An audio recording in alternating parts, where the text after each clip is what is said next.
very excited about data analytics. Probably 5 or so years ago, I was continually faced with questions that I felt we should be able to make based on actual data and information that existed in our laboratory systems.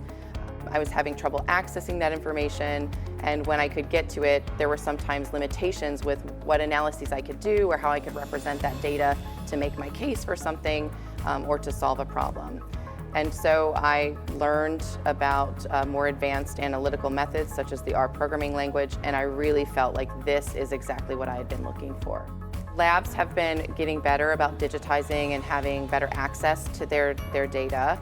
And I think one of the silver linings of the COVID pandemic was people were demanding information in a very public and very rapid way. And so hospitals and institutions didn't have great infrastructure for that ahead of COVID.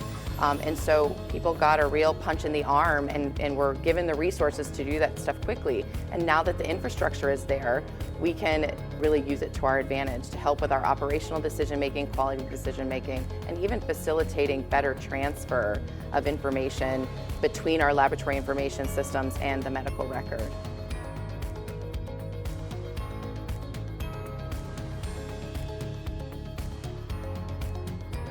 I would hope that the advances we've made and the lessons we've learned in the COVID pandemic would be transferable to future pandemics. Everyone learned a lot outside of our profession about laboratory testing. I never thought that I would have a conversation with my grandma about what is a PCR test versus an antigen test, right? But here's where we are.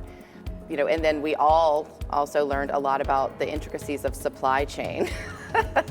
And so I think that we as a profession and our institutions are much more aware of the value that laboratory medicine brings, and I really think that this is the time where we capitalize on that in a lot of ways. How do we make sure that we're using that to our advantage to make our care that we provide more efficient and effective, but also as a way to get out the word to the potential workforce of this is a fantastic profession. There's a lot of variety in what you can do at a lot of different levels.